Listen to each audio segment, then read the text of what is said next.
Hey everyone, Duke here, and I've been getting a lot of requests to talk about Legendary Shards and how to get more, so let's do just that.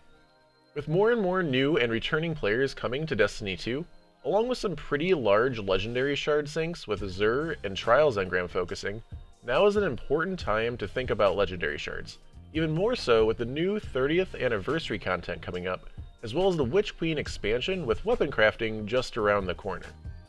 Overall, there's quite a few ways to get Legendary Shards in Destiny 2, but they all break down to a simple formula: getting a piece of Legendary gear and dismantling it. I personally like to multitask a bit when farming for materials, so this breakdown is going to allow for you to get some other materials and gear that you may need on top of Legendary Shards, while also allowing for a bit of rotating through activities versus just the super monotonous grind of spamming the exact same thing over and over. To start off, I like to run either Strikes, Gambit, or Crucible. The reason I pick these activities is that they are reasonably easy, yet replayable, and give good chunks of Glimmer, multiple blue and legendary gear pieces that we will need, as well as have the ability to level your overall power through powerful gear, pinnacle gear, and bounties. Speaking of bounties, make sure to buy the bounties for the activities you will be doing before starting, because this will give you XP and Bright Dust, as well as an extra powerful legendary gear piece, and even more Bright Dust after completing 8 of them. Two additional tips that you will want to make sure to make use of when playing these activities are to first make sure you have the Legendary Shard Dismantle bonus unlocked if you have the Seasonal Battle Pass. It's a level 20, so it shouldn't be too difficult to unlock if you don't already have it. And second, in your Ghost Shells activity mod socket, you will want to equip the Prosperity mod for your activity of choice. This will give you the chance to earn additional legendary gear, and therefore additional legendary shards. I would also recommend running the biggest Glimmer booster possible. I know a lot of people, myself included, tend to run the Blinding Light mod for the maximum bonus XP at all times. However, if you already have, say, a maxed Battle Pass, don't need the XP as much, and really want to fully maximize your potential for legendary shard gains, you are going to want to run the Glimmer boosters instead.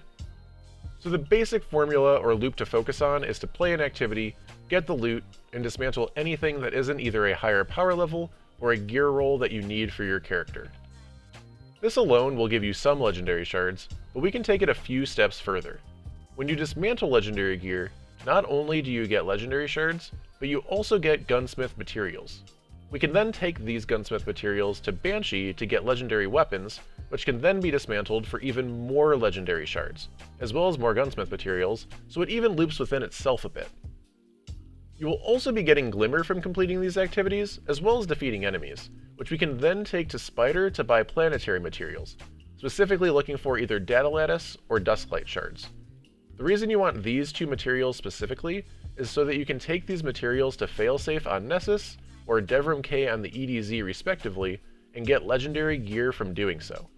This of course takes us back to the same loop of being able to dismantle this gear for legendary shards and gunsmith materials, which we can then take to Banshee for even more legendaries. Do note that Spider's inventory rotates daily, so he may not always be selling Data Lattice or Dustlight shards for Glimmer, but with the daily rotations he should be selling at least one of the two of these most days. By rotating between Strikes, Gambit, and Crucible, you can get more legendary drops from the 8 bounty completions as mentioned earlier, as well as the various pinnacle rewards from completing each of these activities, which will also help increasing your power level if you're not yet maxed out for the season.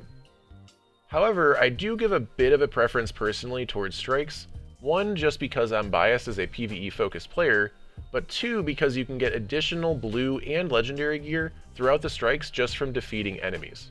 You can also even equip a Rainmaker consumable to get extra Glimmer on precision kills to increase the gains from the Spider material loop. One final tip I have about legendary shards that I feel like many people forget about is the concept of infusing gear. I've talked about this in the past, but in order to infuse one piece of gear, you actually need 2 pieces of gear, the piece you want to infuse up, and the piece you will use as a fuel to do so, as well as an upgrade module, which costs 10 legendary shards and various other materials. So every time you infuse a piece of gear, you are losing these 10 legendary shards, plus the additional 4 legendary shards due to losing a piece of legendary gear through infusion.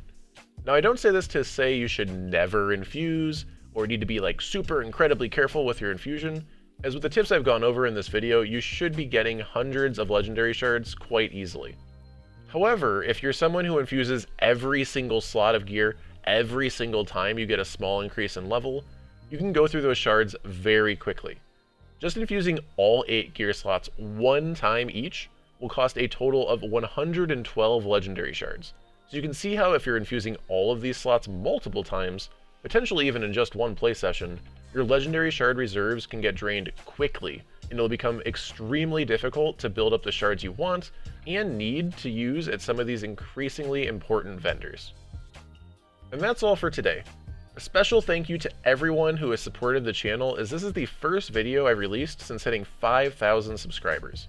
I had that mark as a lofty goal at the start of the year, and I could not have reached it without all of your support. This is just the beginning of great things for our community. Thank you again so much, and as always, have a wonderful day.